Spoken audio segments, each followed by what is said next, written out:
Halo semuanya, selamat datang kembali di video analisa harian XAUUSD bersama Amandana. Dan ini adalah analisa harian XAUUSD pada hari ini tanggal 13 Mei 2026 hari Rabu. Seperti biasa, jika kalian semua suka dengan videonya, jangan lupa like dulu videonya, subscribe bagi belum subscribe, hidupkan lonceng, dan di share ke yang lain ya.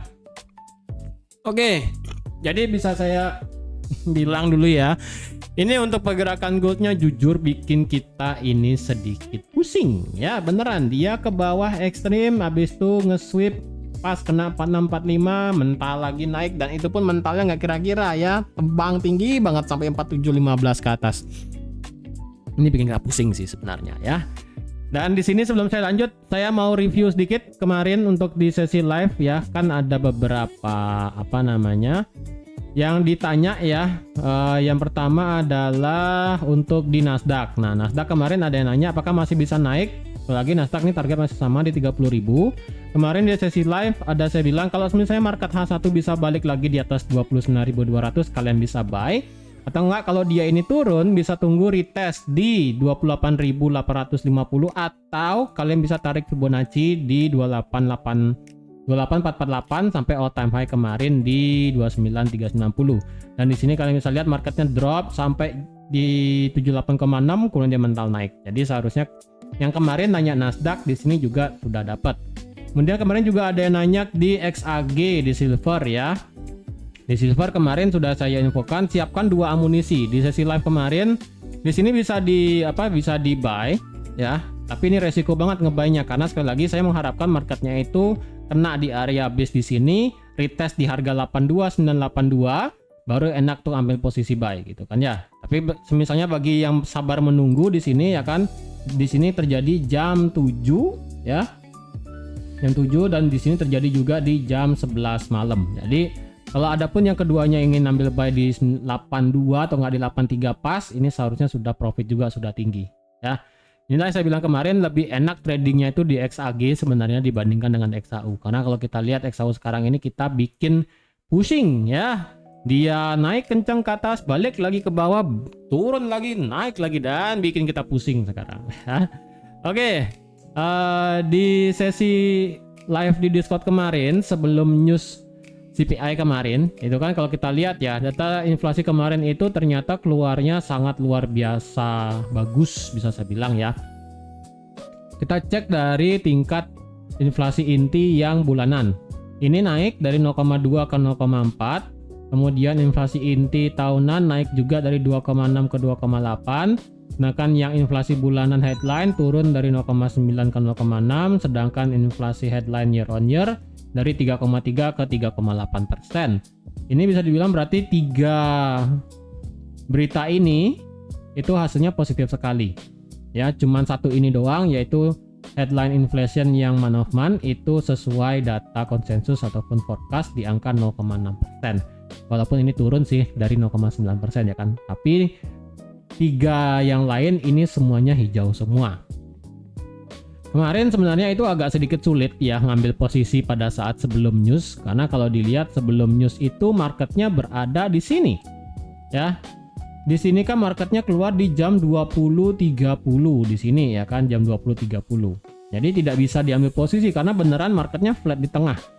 Jadi ketika news keluar marketnya naik ya kan, malah justru nge-break high di atas 4708, tapi habis itu candle H1 buka, marketnya drop ke bawah, langsung ke bawah jauh sekali sih ya. Setelah itu marketnya bergerak turun, ngambil order block di sini sampai akhirnya dia melakukan change of character kecil di sini, dan in the end dia retest dari daily RBS-nya yang ada di 4645. Nah, kalau kayak begini sekarang bagaimana nih ya? Apakah kita masih dalam kondisi bullish atau kita ini masih dalam kondisi bearish? Kita akan lihat bersama ya, karena sekali lagi ini kalau dilihat rada bingung sih sebenarnya kalau boleh dilihat ya. Karena kalau kita lihat ini overall secara H1 ya, dimulai dari hari Rabu jam 8 malam di sini, ini kita ngotak sih di sini. Ya. Dia beneran bergerak di dalam range area yang cukup besar ya, bisa dibilang range-nya 1000 pip sendiri ya, 1000 pip dari 4645 sampai 4745 itu 1000. Berarti 1000 pip lebih berarti bisa sampai 1100, 1200, 1300 ya. Sekitaran 1300, 1200 pip sendiri. Ini agak gila sih sebenarnya. Oke. Jadi dengan data inflasi kemarin itu ada yang namanya ekspektasi untuk The Fed mulai ada kenaikan suku bunga, walaupun sih sekarang ya teori dari adanya kenaikan suku bunga ataupun potong suku bunganya tidak ada sama sekali, itu sebenarnya masih belum pure banget ya narasinya, karena sekali lagi ingat di minggu ini selain ada data inflasi, kita juga akan melihat bagaimana nominasi dari Kevin Warsh yang akan dilaksanakan pada hari ini kalau nggak salah ya. Oh sorry, bukan hari ini, besok ya. Ya hari ini sih ya, lebih tepatnya ya hari ini. Jadi untuk di Bank Sentral Amerika sendiri, yaitu Jerome Powell selaku gubernurnya, itu kan sudah memasuki masa pensiun, bukan pensiun sih sebenarnya ya, mungkin bisa dibilang masa jabatannya habis. Tapi beliau bilang kemarin pada saat di pidato terakhirnya adalah beliau akan masih menjabat sebagai dewan gubernur aja, bukan sebagai chairnya ataupun sebagai ketuanya, bukan sebagai ketua, mungkin bisa dibilang kayak di bawahnya gitu kan. Karena sekali lagi apa yang dilakukan oleh Powell selama kurang lebih 8 tahun ya kalau nggak salah, seingat saya itu dari tahun 2018 atau 2019 itu jabatan Powell itu ya, dari 2018 kalau nggak salah atau nggak 2019, dengan saya sih 6 tahun ya Jerome Powell itu sudah menjabat menjadi ketua Federal Reserve ataupun ketua The Fed gitu kan. Jadi untuk sekarang yang akan digantikan adalah Kevin Warsh, karena kalau kalian lihat sendiri backgroundnya ataupun kalau kalian googling Kevin Warsh itu seperti apa, Kevin Warsh itu adalah bisa dibilang seseorang yang sangat strict terhadap kebijakan dari bank sentral. Apapun yang dilakukan tentang neraca, tentang suku bunga, itu beliau sangat luar biasa hawkish sifatnya, sangat mendukung pro untuk dolar. Bisa dibilang pro banget ya, bisa saya bilang pro banget. Kalian bisa cari datanya sendiri, bisa tanya ke Gemini, ke ChatGPT siapa itu Kevin Warsh dan dampaknya, ataupun pada saat beliau menjabat di tahun 2011 kalau nggak salah ya, 2011 atau 2012 sampai 2013, pokoknya antara zamannya Obama atau siapa gitu ya, lupa. Itu beliau sangat kubu positif buat USD. Nah sekarang permasalahannya adalah beliau ini kan dinominasikan ataupun diangkat ataupun dicalonkan oleh yang namanya Donald Trump. Karena kita tahu sendiri Donald Trump ini adalah orang yang tidak pro untuk USD menguat. Beliau sangat ingin yang namanya suku bunga dipotong supaya sekali lagi aliran dananya ke Amerika itu sangat besar, sehingga nanti pada saat bayar utang otomatis kan US 10-year yield-nya ataupun bondnya itu kan bisa turun gitu kan ya. Jadi kalau turun, jadi otomatis kalau nanti kena batas utang ataupun kena tenggang untuk bayar utang itu bakal lebih murah bunganya gitu kan, tidak terlalu mahal karena dari yieldnya itu turun ya, otomatis dolar akan dipaksa turun. Nah karena Trump ini menominasikan Kevin Warsh sebagai yang namanya Fed next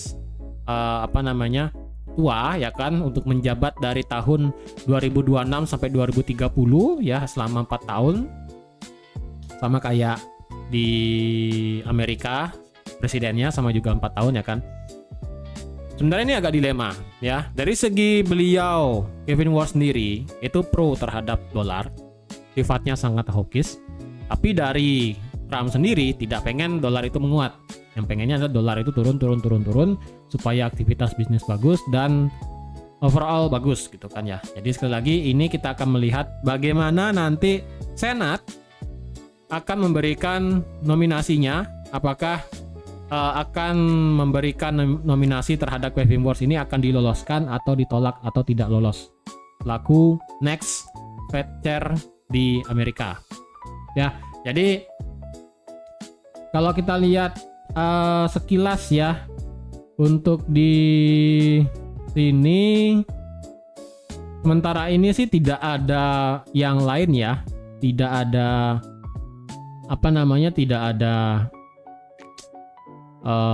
orang lain yang bakal menjabat sebagai ketua Federal Reserve selanjutnya. Saya rasa sih berarti cuma satu orang doang ya. Kemarin kan kalau nggak salah ada 3 orang ya. Ada Miran, ada Lisa, dan juga terakhir baru Kevin Warsh.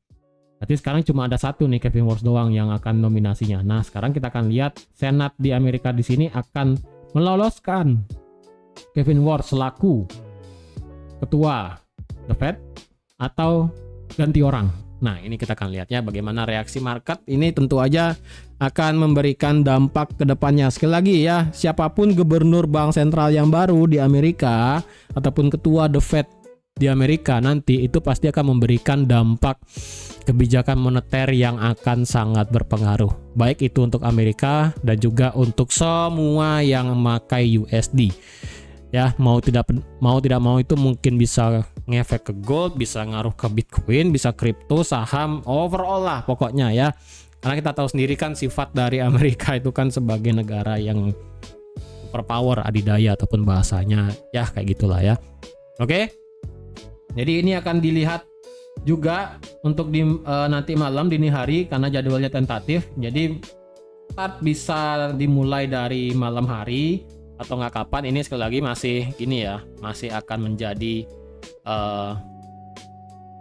pilihan apakah akan menjadi hal yang penting di minggu ini atau enggak. Jadi selain adanya CPI kemarin, kemudian nominasi untuk Kevin Warsh, dan yang terakhir sebenarnya adalah pertemuan antara China dan Amerika yang akan terjadi di hari Kamis dan Jumat. Besok dan Jumat ya. Besok hari Kamis dan Jumat itu tanggal 15. Jadi 14 dan 15 Mei. Kalau nggak salah sih seharusnya jadwalnya tanggal 15 Mei. Kemungkinan tanggal 14 berangkat, 15 baru ada meetingnya kalau nggak salah ya. Coba kita lihat sebentar ya. Karena besok kan libur ya. Besok ini kan libur hari apa besok ya, saya lupa.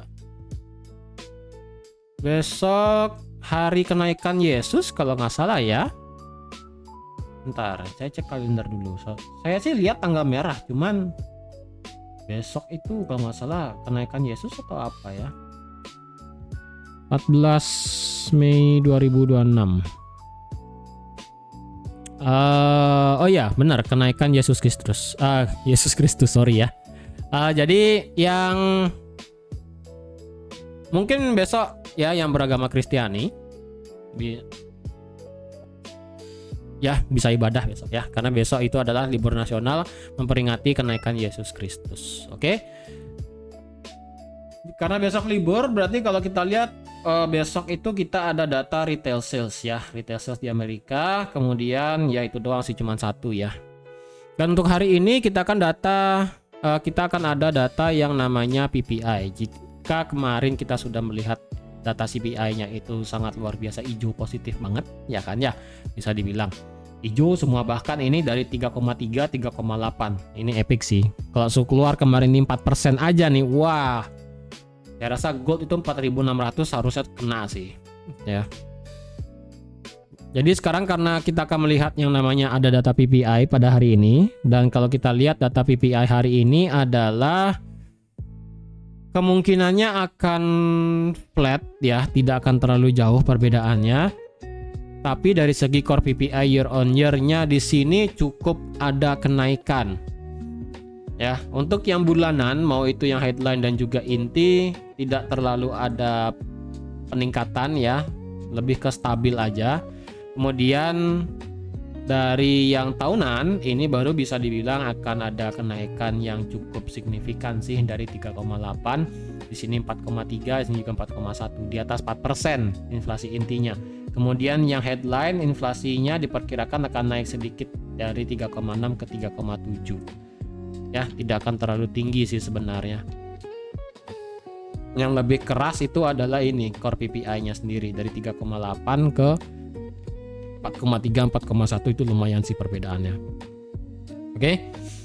Untuk besok dari segi retail sales-nya adalah kalau kita lihat retail sales di bulan April kemungkinan akan turun dari 1,7 ke 0,5. Jadi kalau kita lihat data CPI kemarin itu kan rata-rata naik ya. Yang lebih naik itu adalah dari harga bahan pokok dan juga harga listrik. Dan juga harga kebutuhan rumah lah, kayak kayak perlengkapan rumah, baju dan sebagainya. Itu yang kemarin lebih detailnya naik. Jadi kalau memang harga aparel itu naik, pakaian dan sebagainya, seharusnya retail sales di sini akan turun juga sih. Ya. Retail sales di sini dari 1,7 diperkirakan ke 0,5. Jadi overall sih di sini retail sales akan mengalami penurunan karena penjualannya akan turun akibat dari data karena harganya yang naik. Untuk PPI sendiri diperkirakan akan naik. Ya, jadi dari segi kemarin consumer price index-nya itu naik akibat dari data makanan ya, kebutuhan bahan pokok dan sebagainya. Pokoknya kebutuhan rumah itu rata-rata naik. Kalau kita lihat berarti dari segi sektor produsen seharusnya juga sama-sama naik sih, karena sekali lagi ya, kenaikan di bulan April itu disebabkan yang namanya harga minyak yang naik. Jadi kalau harga minyaknya naik, berarti otomatis itu adalah yang namanya semua sektor bakal terdampak. Ya, karena sekali lagi kalau sudah harga bensin naik, ya karena sekali lagi kita ini masih bergantung dengan bensin ya, kecuali transportasinya sudah nggak pakai bensin, mungkin kayak di Cina gitu kan, sudah pure pakai listrik gitu kan, mungkin tidak akan berpengaruh dengan harga minyak yang naik gitu. Well, tapi kan di dunia ini masih belum pure 100% banyak yang pakai kendaraan listrik ya kan, apalagi kayak truk. Nggak mungkin truk pakai kendaraan listrik, itu agak gila sih ya. Truk tronton atau enggak truk kontainer tuh kalau pakai listrik itu agak gila dari segi baterai dan juga dinamonya. Tapi nggak tahu sih di masa depan tiba-tiba kalau memang bisa ya ada truk yang bisa pakai kendaraan listrik ya, segede kayak kontainer gitu, yang bisa bawa 2 kontainer atau enggak yang gede lah, pokoknya itu kalau bisa hebat sih. Mungkin itu nanti. Oke, kita breakdown dari segi daily dulu ya. Wah, ini daily kalau kita lihat hari Selasa kemarin itu ngebuat breakout atas bawah ya. Awalnya dia breakout naik ke atas, kemudian dia Indian breakout ke bawah. Ini bikin kita sakit sih sebenarnya. Tapi dari satu sisi dari satu sisi positif ya. Kalau kita bicarakan sisi positifnya sekarang, penurunan kemarin itu bisa dibilang sisi penurunan yang let's say positif. Menurut saya sih ya, karena dari segi daily saya tidak berubah pandangan ya. Karena sekali lagi kalau kalian ingat daily yang saya bilang kemarin ya, ini taring saya hapusin dulu lah ya. Daily yang saya bilang kemarin di sini kan ada berbagai macam penumpukan ya kan. Di sini ada bullish fair value gap-nya ya kan. Ini saya buat dulu deh bullish fair value gap di sini. Kemudian di sini kita ada yang namanya bearish fair value gap di sini, ya, atau nggak bisa dibilang sebagai inverse fair value gap-nya. Kemudian di sini kita juga ada yang namanya resistance become support-nya di sini. Nah, ya kan. Kemudian di sini kita juga ada yang namanya retest dari change of character-nya di sini di harga 4662 ya kan. Kemudian kalau kita cari antara fair value gap dan inverse fair value gap, berarti kan kita akan mendapatkan yang namanya BPR. Ya kan, BPR-nya kalau kita cari harga tengah berarti di kisaran harga 4640 sampai 4645 sebenarnya kemarin. Jadi karena ini kan untuk di inverse-nya kan sebesar ini ya, dari 4610 sampai 4667. Kemudian dari segi bullish fair value gap-nya dari 4586 sampai 4684. Jadi kalau kita ambil tengah-tengahnya supaya ngelihat itu ada BPR, berarti seharusnya ada kisaran di sini 4640. Ini adalah sebagai area BPR-nya. Jadi kalian bisa breakdown lah kemarin kalau nggak salah itu analisa saya di hari Kamis ya. Kamis atau hari Jumat minggu lalu. Nah, ini kan sudah saya breakdown nih. Nah, sekarang berarti kalau kita lihat ya, market kemarin itu penurunannya adalah masuk ke area yang bisa bilang perfect entry sih sebenarnya ya. Dia tes BPR tengah, kemudian dia retest dari resistance become support daily 4645, kemudian dia juga retest lagi dari area change of character-nya di sini. Ya kan? Semuanya dites, fair value gap masuk juga. Semuanya dites. Ya, masuk beneran naik, masuk, beneran naik lagi. Walaupun di hari Senin kemarin marketnya sempat turun ya kan, turun sampai retest change of character, masuk ke dalam fair value gap daily-nya, tapi dia belum nyampe yang namanya retest RBS 4645 atau enggak sampai di BPR kisaran 4640. Sampai akhirnya semalam dia itu drop jauh sekali sampai sini, ngambil tak, kemudian dia naik. Jadi bayangin ya, ketika dia retest 4645, retest BPR-nya, dia itu langsung naik sejauh 763 pip. Ya, dan kalau kita ukur ya dari besarannya di sini, kalian bisa lihat tekanan bullish itu dominan lebih besar. Overall berarti bukan kemungkinan. Overall kemarin pergerakannya adalah bearish-nya itu adalah sebesar 592 pip ataupun minus 1,24%. Ya kan, ini dihitung dari harga tertinggi sampai penutupan. Tapi dari bullish-nya adalah ketika dia reject ataupun kena BPR dan juga resistance become support daily-nya, harganya naik 1,65% ataupun sejauh 763 pip. Jadi ini bisa dibilang ketika marketnya di sini jebret, marketnya langsung naik ke atas. Jujur sih saya nggak ada entry di sini ya, karena kalau dibilang di sini kejadiannya jam 11 malam kalau nggak salah, jam 11 atau jam 12. Saya sih nggak ada entry. Ya, sekalinya turun set, langsung naik 700 pip, nggak ada obat. Jadi ini bisa dibilang adalah buyer masih banyak masuk di area ini. Ya, buyer masih banyak masuk. Dan kalau kita lihat juga dari segi fair value gap-nya, ini saya hapus ya. Dari segi fair value gap-nya daily, ini dimakan sebanyak berapa persen ya? Bentar, ini kalau diukur besarannya adalah 2,13%. Terus kalau di sini ya 50% lebih lah ya, 50% lebih dikit diambil fair value gap-nya. Terus langsung naik. Dan kalau kita lihat juga tidak ada satupun candle daily yang tutup di dalam fair value gap daily-nya. Ya, in the end berarti dari segi daily market di sini masih ada niat untuk naik. Ya, bullish lagi. Bearish masih berusaha untuk nge-push, tapi marketnya itu memilih untuk terus naik. Kalau kita lihat logikanya dari segi candle daily ya, kita bandingkan dengan kejadian di sini. Karena kalau kejadian di sini sekarang itu mirip dengan kejadian di sini. Let's say ya. Kalau kita mengulang kejadian kayak kemarin di tanggal 21 April, ini kan marketnya drop, reject. Nah, kemudian marketnya kan ngebuat satu candle bullish, kemudian dia reject lagi. Ya, reject. Di sini kita bisa kelihatan sebenarnya bullish berusaha untuk nge-push market, tapi selalu digagalin sama yang namanya bearish. Bearishnya terus membuat lebih rendah, kemudian berusaha nge-push lagi ke atas tapi gagal, ya kan? Dipaksa turun lagi sampai akhirnya dijebol di tanggal 28 April. Sekalinya jebol, marketnya langsung besoknya drop ke bawah lagi. Dan dia retest, turun lagi ke bawah, lebih rendah. Nah, kalau sekarang ini beda ya. Di sini kan tanggal 6 Mei naik, ya kan? Ada reject sedikit. Sama kayak di sini ya. Ini tanggal 6 Mei ini mirip kayak di tanggal 21 April. Naik, reject, kemudian ini naik tinggi, ya kan? Ini mulai ada ngelawan nih satu ya. Bearishnya mulai ngelawan, jebret. Oke, kemudian didorong lagi sama bullishnya ya, walaupun ditutup dengan candle hijau, ada perlawanan lagi.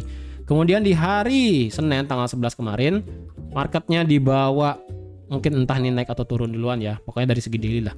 Mungkin dia turun dulu ya kan, turun atau enggak naik, harusnya sih naik dulu sih kalau nggak salah ya. Naik, kemudian turun, atau nggak terbalik, ngambil fair value gap, kemudian didorong naik lagi. Dan kemarin marketnya itu naik, turun, didorong lagi naik. Jadi semua upaya seller yang ada di sini ya, selama 1 2 3 4 5 candle di sini, seller berusaha untuk kembali membawa harga itu turun. Ya, dites sekali di sini, oke, karena ini momentumnya lagi kencang. Besok marketnya drop. Besoknya lagi berusaha ngetes. Kemudian di besoknya lagi tanggal 11 ngetes lagi. Berusaha turun, tapi gagal. Sampai akhirnya tanggal 12 kemarin ngetes cukup jauh ke bawah, tapi tetap digagalin sama bullish. Ya, kalau sudah kayak begini, kejadiannya mirip kayak di sini sekarang. Bullishnya berusaha naik tapi gagal naik, tapi gagal naik, tapi gagal break. Ya udah, ini berarti kemungkinannya cuma satu. Ya, kalau dia seperti ini, kejadian di sini sama kayak di sini, tinggal nunggu break aja sih. Breaknya beneran tunggu di atas 4.700 berapa ya? 4.770 lah ya, kalau boleh saya bilang. Ya, 4.770. Berarti ini campur ya. 4772 di sini akan saya geser menjadi daily ya, dan ini akan saya geser bukan H4. Ini akan saya geser menjadi daily juga. Ya, ntar ini saya hapus dulu. Kenapa ada gambar di sini? Oke, ini menjadi yang namanya resistan daily. Nah, ini saya ganti warna apa dikit ya. Warna ungu lah ya, tapi nggak isi kata-katanya, nggak isi keterangan. Oke, ini merupakan resistan yang ada di daily. Ini akan saya buat ya. Ini menjadi resistan yang daily. Sekalinya ini nanti break ke atas, wah ini naik sampai 4.800 plus, saya rasa yakin banget sih. Ya, jadi ini kayaknya saya bikin 2 garis kali ya. Biar saya saya bikin 2 garis ya. Nggak usah sih bikin 2 garis, ini saya save aja lah ya. Intinya ini adalah daily ya. Ini adalah daily support become resistance yang sangat luar biasa valid. Sekalinya ini nanti break, marketnya sih terbang banget sih. Ya, seperti kejadian di sini. Ya kan, sekalinya dia break, besoknya turun, retest, lanjut turun lagi. Kalau di sini dia break, langsung naik, retest, lanjut naik lagi lebih tinggi bisa. Sama kayak di sini, ya kan? Break, retest, naik lebih tinggi. Oke, jadi ini harap diingat nih ya, dari harga 72 sampai 85. Nah, ini akan saya hide dulu ya. Oke. Supaya nggak lupa. Kalau kita lihat dari swing indicator sekarang, stokastiknya ya masih ngegas, masih oke. Sementara bensinnya ini mulai agak berkurang sih di 51 ya kan. Ya, tapi overall ini masih ada peluang naik lah ya, tidak berubah. Oke, kita ke H4. Ke H4 sekarang update-nya adalah, bentar ini saya hapus dulu. Saya hapus, kemudian ini apa ini? Hapus. Ini daily 4645. Saya hide aja kali ya, 45 ya. Ya, ini saya hide ya biar nggak ribet ini. Oke.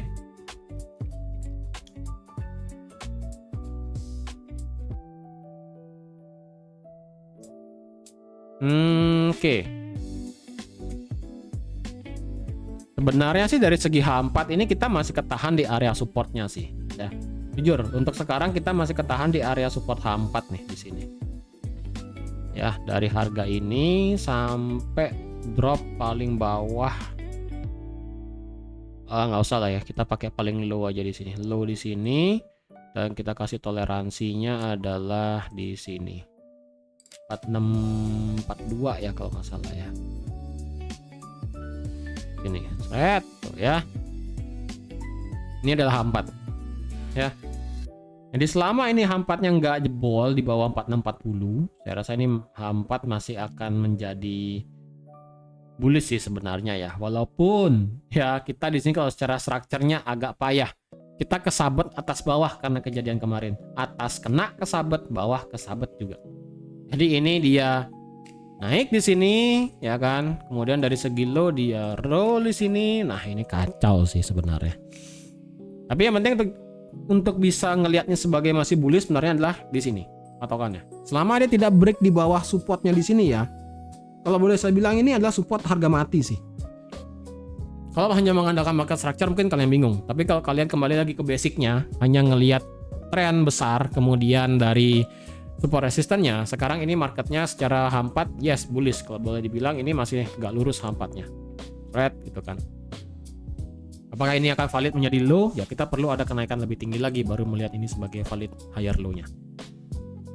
Terus kalau kita kembali lagi ke ilmu basic support resistance, ya harga sekarang masih di atas resistance become supportnya, ya kan? Mau diapain? Apakah bakal kembali lagi drop? Ya enggak, ya kan? Teorinya tidak seperti itu. Ini kembali lagi ke ilmu basic, ya. Support resistance H4 masih ketahan di sini. Jadi kalau masih bisa di-buy ya masih bisa, harga masih ketahan. Terus kalau sekarang berarti harganya masih kejebak dong. Iya, secara bentukannya ya kejebak, ya kan, dari sini, dari resistance become supportnya di sini sampai ke resistannya sendiri di sini. Udah. Sebeginilah dia akan kejebak. Ya. Dari sama kayak kejadian di tanggal tanggal 22 April di sini, ya kan, dia drop, retest, sideways, panjang nggak jelas, ya kan, baru dia breaknya sekali jelas, baru dia lebih lanjut turun. Sama kayak sekarang, ya kan, dia break, turun, retest, sideways nggak jelas ini, tunggu dia breakout ke atas, baru dia akan naik lagi. Ya udah, berarti sekarang kalau kalian ngelihat ini masih bullish bearish, ya kalian sell di resistance, buy di support. Memang kalau saya biasnya kemana? Selama tidak break di bawah ini, bias saya masih bullish, jujur. Bias saya masih bullish sebenarnya. Ya, walaupun kita mendapatkan sweep atas bawah di sini, menurut saya sih ini bias saya masih bullish. Bias saya masih bullish sih. Saya pribadi ya, biasnya masih bullish. Tapi kalau bicara secara structure sekarang, ya tidak dipungkiri memang H4-nya sekarang begini. High, low, high, ya kan, low, high, break lebih tinggi, kemudian low lebih rendah. Wah, ini kacau sih. Seharusnya di sini kita mendapatkan change of character. Tapi sepertinya sih kalau biasnya masih lumayan bullish, kayaknya low di sini akan menjadi valid deh. Ya, low di sini kemungkinan akan berubah menjadi inducement dan di sini akan menjadi break of structure. Ini hanya pandangan saya pribadi sih ya. Menurut saya sih ini bakal masih bisa naik sih. Well, tapi ini bisa gagal ya. Ini bisa gagal yang dimana ya udah market kembali lagi di bawah 4640 secara H4. Dia break di bawah resistance become support yang valid di sini. Ya udah, kalau udah kayak begitu kita nggak perlu maksa, ya kan? Kita nggak perlu maksa. Ya udah, berarti marketnya memilih untuk lanjut turun. Karena kalau ini sampai break ke bawah, berarti dia akan lanjut turun ke bawah. Begitu. Tapi kalau selama ini dia masih ketahan di sini, ya udah sih, nggak usah diribetin gitu kan ya. Simpel aja. Oke. Jadi kemungkinan ini akan berubah menjadi inducement, tapi ini belum jadi ya. Ini hanya kemungkinan akan berubah menjadi inducement dan akan menjadi kenaikan untuk menjadi break of structure. Terus kalau ditanya sekarang H4 gimana? Ya, kalau ditanya H4 internalnya adalah bearish. Jujur ya. Kalau boleh bilang inilah bearish. Why? Nah, karena ini low-nya dari break, walaupun cuma ekor doang. Tapi itu di break. Walaupun secara candlestick-nya sih enggak. Secara line chart sih enggak. Nah tuh. Kalian bisa lihat versi line chart sendiri ya. Versi line chart kalau boleh saya bilang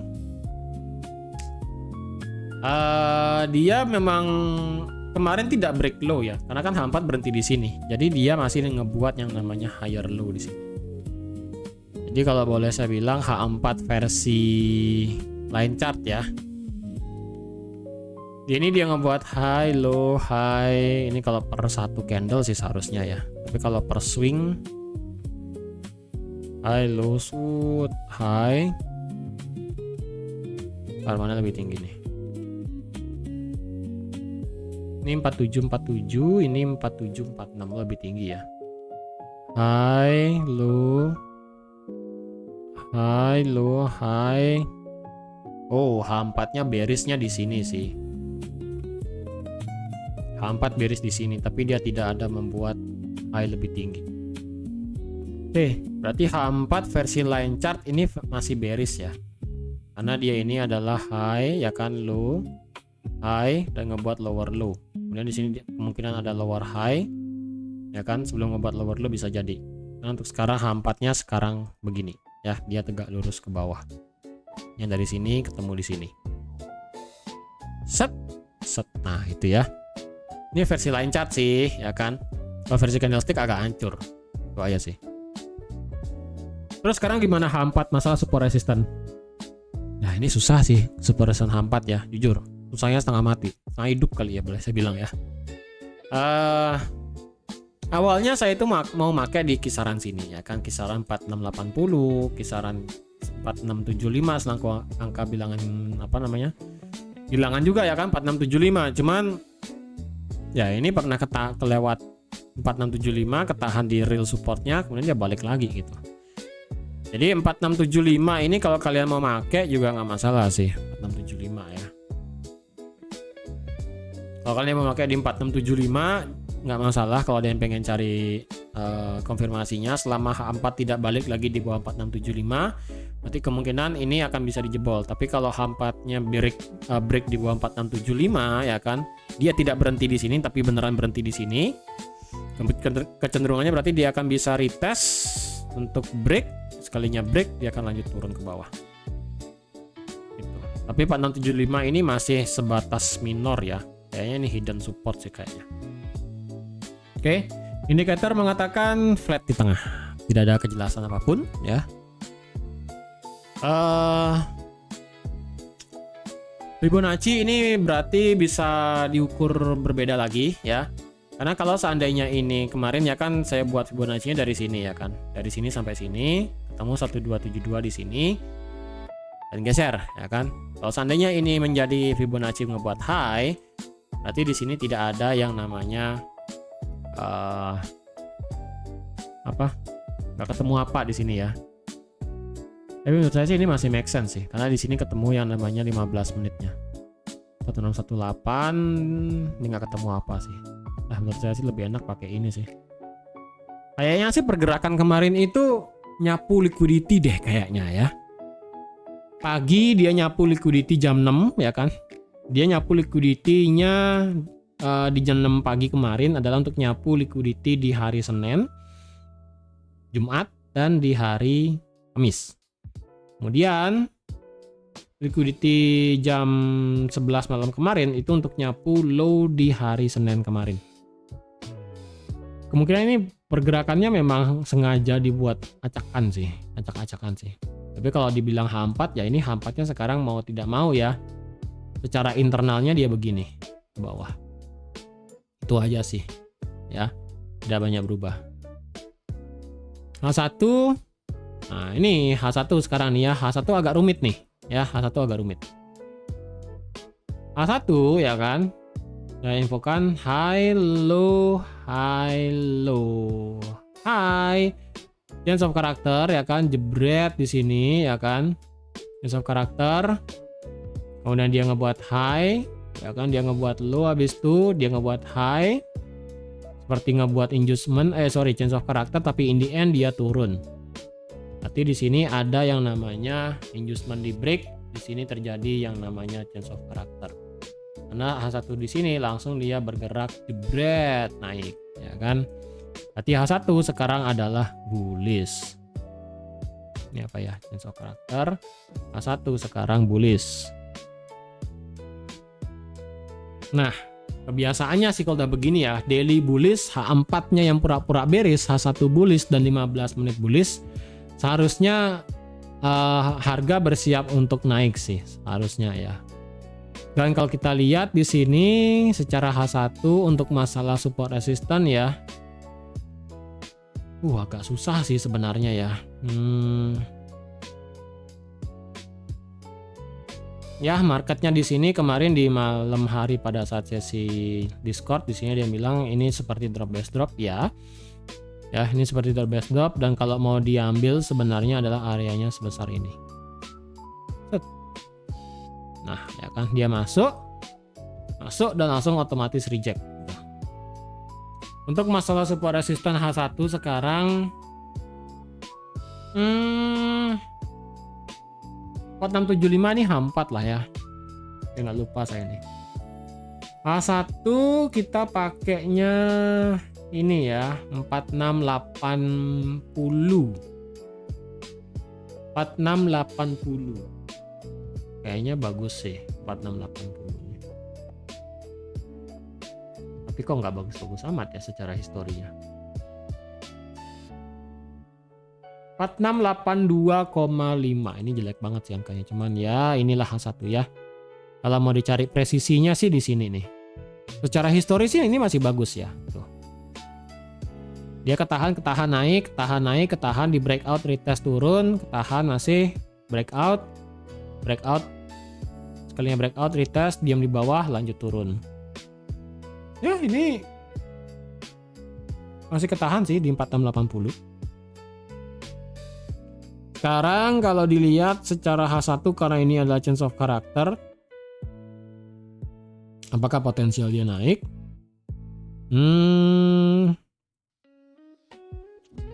H4 potensi bearish, H4 potensi bullish divergent ya kalau ini marketnya tiba-tiba naik. Dalam artian adalah ini dia ngebuat high, ya kan? Ini juga sama ngebuat potensi ngebuat higher low, tapi di sini jelas banget kita ngebuat yang namanya lower low. Jadi H4 di sini justru ngebuat potensi adalah bullish divergent. Dan kalau versi H1-nya adalah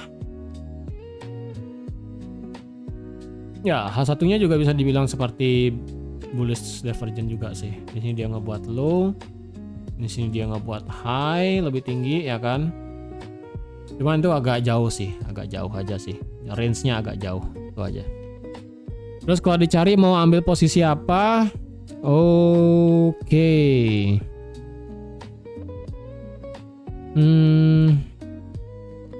Karena kita cek 15 menit lah ya. Sekarang sih marketnya masih respect H1 fair value gap plus untuk retest dari change of character. 15 menit. 15 menitnya. Oke, 15 menitnya bearish ternyata ya. 15 menitnya bearish dan kalau diukur berdasarkan VIP coba ya. Karena ini kan change of character nih, kita ukur pakai VIP. Red sampai sini. Maka ketemu 50% adalah retest 4682. Kemudian 38,2 adalah di 4692, 61,8 adalah H4 support 4675. Oke, make sense sih sebenarnya. Cuman ini kenapa ada di 38,2 nya 4692? Ada apa di sana 4692? Nggak ada apa sih. Ya ini hijaunya tegak lurus sih. Buset. Jadi untuk sekarang 15 menit ini bearish ya. Nah, sekarang skornya berarti bisa dibilang adalah selang-seling. Bullish, bearish, bullish, bearish. Selang-seling ini ya, barcode ya. Oke, kalau dilihat 4692 itu ada apa? 4692 itu lebih kepada adanya area base. Ya. Ini lebih kepada ada area base aja di sini. Jadi kalau ada yang ide untuk cari buy ya kan? Mungkin silahkan tunggu di 4692 lagi dikit ya kan. Nanti kalian bisa konfirmasi cari buy. Atau enggak misalnya dia lebih lanjut turun untuk retest 4682 nya di sini atau enggak 4680 jadi pembalikan kalian bisa untuk cari buy juga ya, karena untuk sekarang versi H1 nya adalah bullish dengan kondisi H1 nya itu baru tegak lurus ya. H1 nya belum ngebuat yang namanya swing higher low. Lagi H1 ini masih tegak lurus naik seperti ini. Makanya tadi saya ngebuat Fibonacci-nya dari sini sampai sini ya kan. Itu, oke? Jadi kalau ada yang ingin ambil posisi hari ini, ingat kita akan melihat yang namanya berita PPI nanti malam dan besok karena ini adalah akan ada nominasi Fed, kemungkinan akan sangat berpengaruh juga apa yang akan terjadi entah gimana ya kan. Untuk besok karena libur ya kan. Data retail sales kemungkinan besok akan turun, berarti akan ada kenaikan dan ini analisanya kalau semisalnya marketnya tembus ya di atas ini aja, di atas H4 ini aja nih ya minimal nih ya, di atas 4750 lah. Ini saya buat H4 4750 lah. Kalau udah H4 di atas 4750 ya kalian bisa kayak skenario kemarin. Ambil posisi buy breakout di atas. Target sampai mana? Target bisa sampai 4800 atau sampai area ekstrim 4835 di sini. Oke, paling ujung di sana. Ya. Buy hanya akan tidak berlaku jika marketnya drop di bawah 4640. Apalagi itu H4 ya. H4 kalau di bawah 4640 saya rasa tidak worth it buat di buy lagi sih. Kecuali marketnya beneran turun sampai 4600, ada news, dar balik muter ya bisa. Tapi untuk sekarang kita santai aja dulu ya kan. Kalau ada yang mau buy di resistance sekarang jujur saya ogah sih. Lebih baik kalau dilihat H1 sekarang lebih baik menunggu marketnya ini retest ya kan. Mungkin 80, 92 retest baru dia naik. Tapi kalau dia berhenti di sini dan kemudian naik terus naik dan naik, saya nggak mau ngebuy di tengah-tengah di sini sih. Salah ini ngebuy di tengah-tengah. Oke.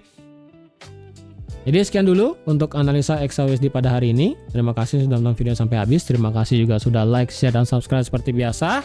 Dan besok sekali lagi libur untuk yang beragama Kristiani. Selamat kenaikan Yesus Kristus ya. Dan untuk update-nya, analisanya besok tetap akan saya share di Discord. Oke, jadi sekian dulu untuk hari ini. Sampai jumpa dan bye-bye.